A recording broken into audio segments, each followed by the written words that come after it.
गोरखपुर से बड़ी खबर।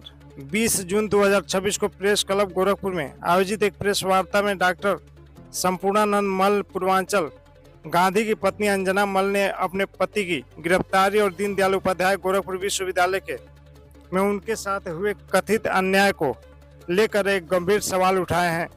अंजना मल्ल ने आरोप लगाया कि उनके पति डॉक्टर संपूर्णानंद मल्ल पूर्वांचल गांधी को पुलिस द्वारा फर्जी तरीके से फंसाकर जेल भेजा गया है। उन्होंने दावा किया कि पुलिस ने उनके पति के मौलिक अधिकारों का हनन किया है।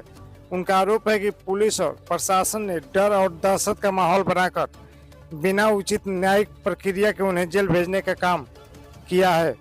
अंजना मल्ल ने दीनदयाल उपाध्याय गोरखपुर विश्वविद्यालय प्रशासन पर भी गंभीर आरोप लगाए हैं। उनका कहना है कि उनके पति की नियुक्ति को समापन करने के लिए कूट रचित और काल्पनिक दस्तावेजों का सहारा लिया गया। उन्होंने आरोप लगाया कि विश्वविद्यालय ने यूजीसी नियमों का उल्लंघन करते हुए उनके पति को सेवा से बाहर किया, जबकि अन्य शिक्षकों के मामले में अलग मापदंड अपनाए गए।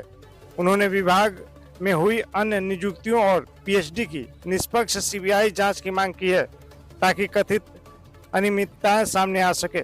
बुलाया जा रहा है। थाने में ले जाने के बाद उन लोगों ने ना कोई फ़ोन उठाया ना बताया। 2-3 फ़ोन करने के बाद एक लोग फ़ोन उठाया और वो बताया कि अच्छा मैं बात करा देता हूँ, लेकिन तब तक डॉक्टर मल्ल का ही फ़ोन आ गया मेरे पास। वो बोले अभी तो कुछ ऐसा पता नहीं चला कि मुझे यहाँ क्यों बुलाया गया है। लेकिन फिर थोड़ी देर बाद हमने फिर फ़ोन किया तो बताया कि ये लोग मुझे ले जा रहे हैं हॉस्पिटल, मेरा चेकअप कराना है। तो हमने कहा कि ठीक है। तो मुझे लगा कि भाई हमें दिखाने जाना था, इसलिए मेडिकल कॉलेज वहाँ सिविल हॉस्पिटल जा रहे होंगे, इनका टेस्ट कराना है, पता करना है कि भाई क्या दिक्कत है। तो हम फिर शांत हो गए कि चलो दिखा के चले आएंगे, कोई बात नहीं। फिर 4 बजे के करीब डॉक्टर मल्ल का खुद ही फ़ोन आया कि भाई मुझे अरेस्ट कर लिया गया। और मैं तो एकदम अवाक हो गई, अरे ऐसा क्या कर दिया आपने। मैंने पूछा भी, बोले ये तो मुझे भी बहुत ठीक से नहीं मालूम, ये लोग कुछ ऐसा बता नहीं रहे हैं। और उसके बाद फिर इन्होंने चाबी और मोबाइल घर पर भिजवा दिया। एक SI आए और अभिषेक करके कुछ नाम है उनका, वो दे करके गए। फिर मैंने उनसे अपनी इनकी गाड़ी जो वहाँ छूटी थी थाने में, उसके लिए भी मैंने कहा। तो वो बोले कि आप मंगा लीजिए खुद से। मैंने रिक्वेस्ट भी करी कि आप 2 लोग आए हो, एक लेते आए हो। तो अच्छा कोई बात नहीं, रात हो गई, तुम कल सुबह ले आ देना बेटा। फिर वो सुबह नहीं ले आए। फिर मैंने सुबह भी 1-2 बार फ़ोन किया, फिर उन्होंने कोई रिस्पांस नहीं दिया। तो मैंने छोड़ दिया कि गाड़ी अब रहने दो, जब आएंगे डॉक्टर साहब तभी ले करके आएंगे। उसके बाद हमारी दौड़ भाग किसी तरह शुरू हुई। हमने इनकी जमानत के लिए पेपर डाले। आखिर क्या मामला था, किस तरह का, क्यों पुलिस कार्रवाई की? अब ये तो पुलिस शासन प्रशासन वाले बताएंगे। मुझे बस यही एक मामला समझ में आता है कि हमेशा जो गलतियां होती है उसके विरोध में ये आवाज़ उठाते रहते हैं, सरकार के खिलाफ या शासन प्रशासन के खिलाफ जो भी हो।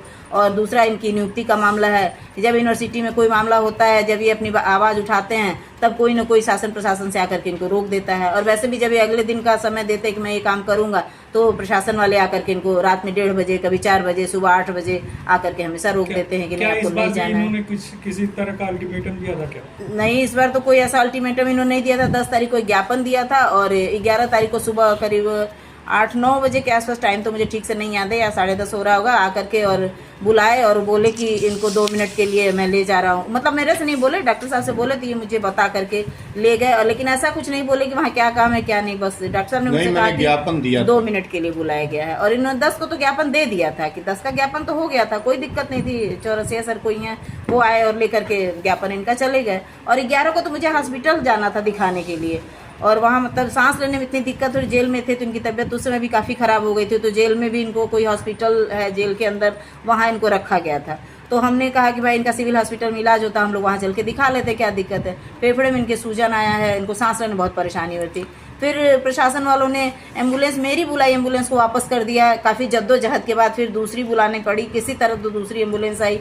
और मतलब इन्होंने इतनी जद्दोजहद करने का क्या उद्देश्य है? प्रेस वार्ता करने का बस एक उद्देश्य है कि इनकी विश्वविद्यालय में पुनर्बहाली हो जाए, जो सही बात है उसे रखा जाए। और शासन प्रशासन हमारे खिलाफ इस तरह की कार्रवाई क्यों कर रहा है, इतना गलत उसने आरोप लगाया है। और 12 तारीख की बहाली हुई है और 15 तारीख को इन्हें रिहा किया गया है। ये मुझे जानकारी चाहिए।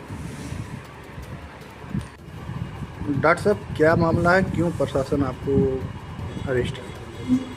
प्रशासन और खासकर पुलिस प्रशासन ये वर्दी में गुंडे हैं, अपराधी हैं, साजिश करता है, क्रिमिनल कार हैं। इससे ज़्यादा मैं क्या बताऊं। गांधी को इस तरीके से घर से बुला कर कह रहे हैं कि चलिए एसओ बुला रहे हैं, एसओ राकेश रोशन सिंह थाने में, और मैं अपनी स्कूटी से निकला भैया, और स्कूटी से निकल कर घर से अपनी स्कूटी से, वो लोग अपनी गाड़ी में बैठे, मैं अपनी स्कूटी से निकला। कहे भी कि हमारी गाड़ी में बैठी, हमने कहा नहीं। मैं अपने घर में चाय भी पिलाया, 11 बज रहा था लगभग दिन में, और लेके गए थाने में। 2 घंटा बैठाए रखे। राकेश रोशन सिंह से हमने पूछा क्यों बुलाए हैं, और नहीं बताए। कहे डॉक्टर साहब कोई बात नहीं है, आप बैठिए। 2 घंटा उनके कंप्यूटर कक्ष में बैठा रहा। अंत में अभिषेक एसआई ने कहा कि जरा 151 है, चलिए। हमने कहा क्या हो गया कि 151? अरे कुछ बात नहीं, चलिए। हॉस्पिटल लाया, हॉस्पिटल से लेके आया मजिस्ट्रेट के यहाँ, मजिस्ट्रेट नहीं थे। घर पर बैठ के दस्तखत किए, जेल भेज दिए। मुझसे पूछने की ज़रूरत नहीं हुई कि किस बात के लिए। जब बाद में मैं जेल से 5 दिन बाद आया तो पता चला कि वही जो अभिषेक है, जिसको मैं बेटा कहता हूँ, घर आने पर 1 दर्जन बार से अधिक आया, ये भी उसको बेटा कहती हैं, 25-26 साल का होगा। उसने लिखा है, देखिए कैसे ये साजिश करता है, ये क्या मैसेज देंगे समाज को, कितने क्रिमिनल माइंडेड। उसने स्टोरी बनाई थी कि एचएन सिंह चौराहे पर एक आदमी चिल्लाते हुए आया और वह आत्मदाह करने जा रहा था, और कलेक्टर के यहाँ कह रहा था चल के आत्मदाह करेंगे, और रोका गया तो हम जो है फौजदारी हो गया, मारपीट करने लगा। यह वो लिखा है, जबकि घर पर उसका तस्वीर है सवेरे का, वहाँ 10 ठो कैमरे लगे हैं, उसके थाने में 2 घंटा। इतने तो क्रूर जालिम माइंड के लोग हैं। और जब हम 5 तारीख को लौट के आ गए तो हमको तबीयत खराब हुई। 5 को, मैं 15 को जेल से लौट के आया, सॉरी। तो मेरी रात में तबीयत सांस फूल रही थी, 2 बजे के बाद 6 बजे तक फूला। थोड़ा तबीयत ठीक हुआ, एम्बुलेंस बुलवाया। एम्बुलेंस अभी घर पर आई भी नहीं कि कम से कम आधे दर्जन पुलिस के लोग, 4 एसआई सहित दरवाजे पर डट गए। एम्बुलेंस आई, बैठने लगे।